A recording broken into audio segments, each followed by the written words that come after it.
Looks like at the moment the family is growing. The subscribers are becoming more now, and I'm happy about it. Now, today I'm going to take the question I put across is, who are you? Many times when I ask people who they are, most of them get confused. First, they don't know what to say. They pause for a while. In their brain, it's like, what are you looking for? Or why are you asking me this question? We realize that they don't really know who they are. Because if you know who you are, when you are asked, who are you? You just mention your name. Because your name is who you are. So if I ask you who you are and you don't know what to say, and you ask me, why are you asking me, or why, then of course you don't know who you are. But the fact is, many people don't know who they are because it is not written in any book, neither is it taught in any classroom or at home or in the street. Now, the question is it important to know who we are? Or it's just a matter of just knowing who we are?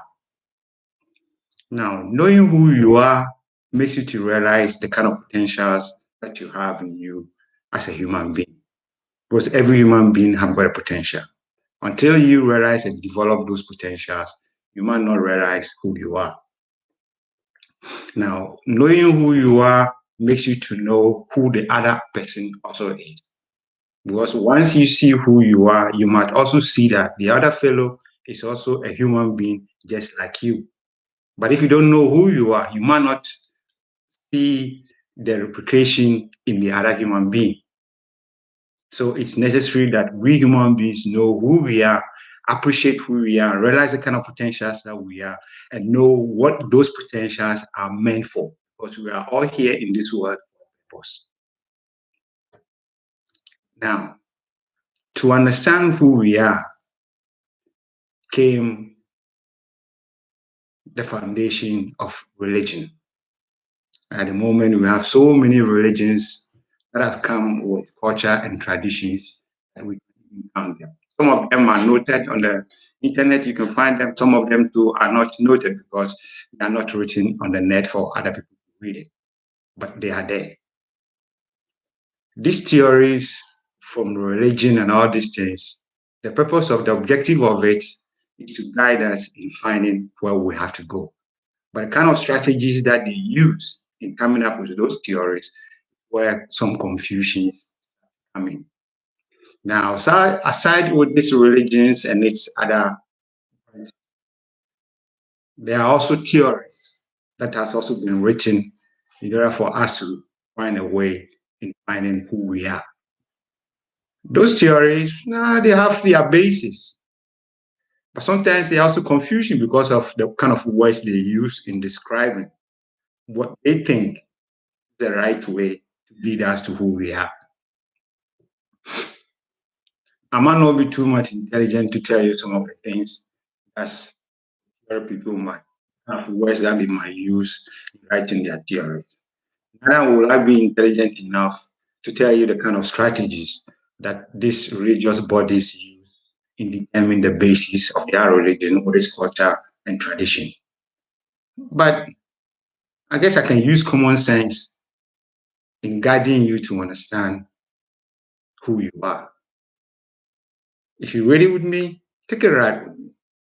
What did I say? Take a ride with me. Okay. Said a ride. Now, if you look at where you are and where I am, there is no way we can take a ride together. So that will not be possible. Okay, but now you're going to take a ride alone. Once you are with me, I will be with you in that ride. Now, let's take, for instance, on Tuesday, you went to work. And when you went, your boss called you. He said, oh, because of the coronavirus, production of the nose masks increased.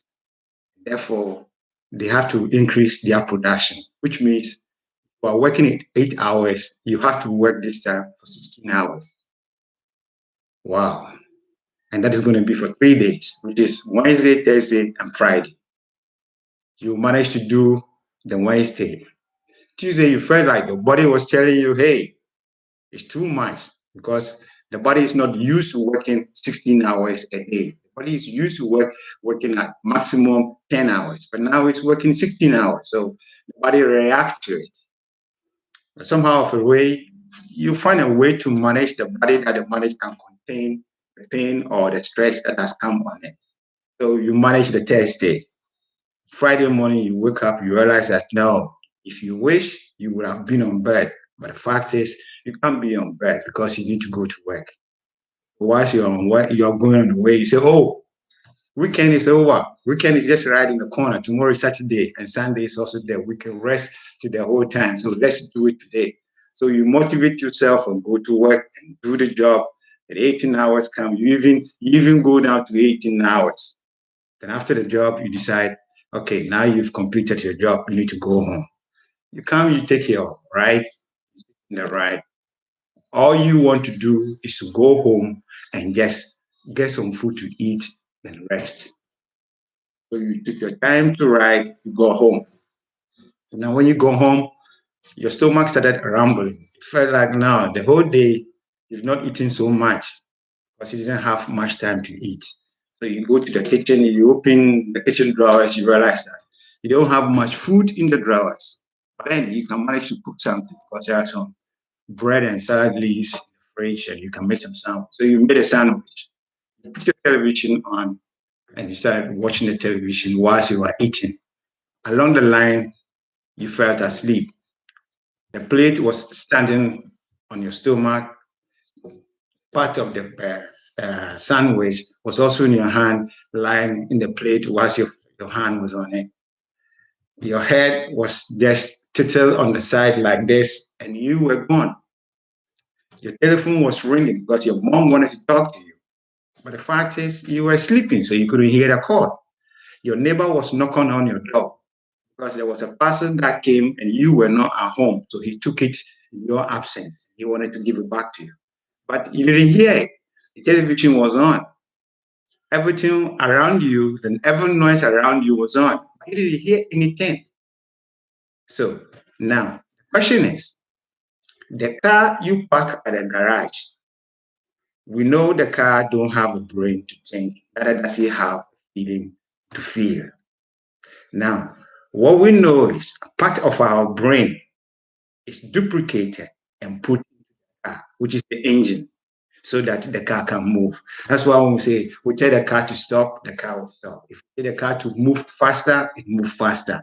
If you want the car to give some light, you just press somewhere there, the light will show, then it will be going. If you want to blow the horn, the car will blow the horn. Whatever you want the car to do, the car will do it.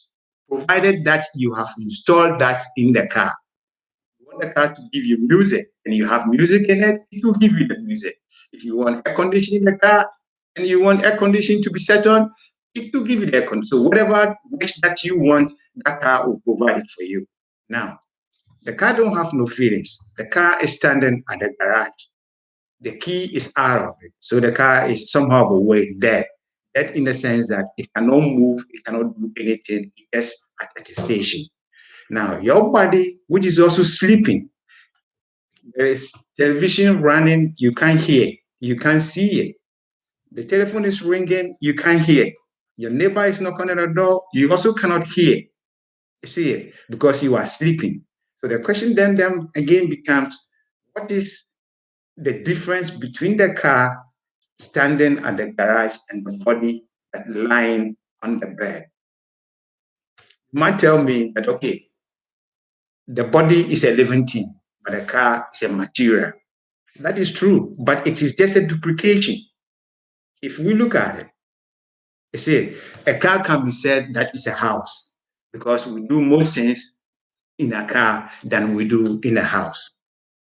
There are some things we might do in a house, we might not be able to do in a car, and there are some things you can do in a car, you can't do it in the house. Fact is, there is one thing that a car can do that a house cannot do.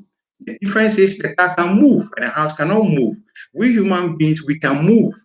So our duplication is the car, which is coming down from our own creation, because we are coming down from a creation of somebody who is God, whether we like it or not. The car is coming from our creation, and we are coming the creation of God. Okay. Now, you are the one driving the car. So you driving the car, you know where you park the car. I don't know where it is because the car moved to certain places. It has no idea where it is. It is only when you put the key into the car and it's parking, the ignition, and ignite the car to see that, hey, driver is there. At any time, I have to move. So if you put it for the first gear, it moves to the first gear. If you go to the second, it follows. If you go to the third one, it follows. And if you want it to stop, it stops. You see, the same way with the human body. When you sleep, you don't know what happens to your body. You don't know whether the body that is lying down, the place wherever it is lying down, is breathing or it is not breathing. You don't have no idea. You only have the idea when you wake up, when life comes back to you. So the question would then be that you are the driver of the car. Who is then the driver of the body? Which you must say you. So if it is you, then where do you go when you sleep? Because if you know where you go when you sleep, then you will know who is the driver of the body that you possess. You see, this should not be all that difficult for us to understand. But anyway, I'll come again. If you have any questions of any nature, just drop it down there and I'll make sure that I'll reply you. It's the only way we can find ourselves. Let's gather the small things around our surroundings. Those ones will give us more meaning than those things which are above our understanding. If you don't understand big things, don't look at them. Look at the small ones around you. See how best you can make use of them. Because if you understand the small ones around you, they will lead you to where you have to go. See it? I'll come again and Jah love will keep the peace into everything. Jah guide.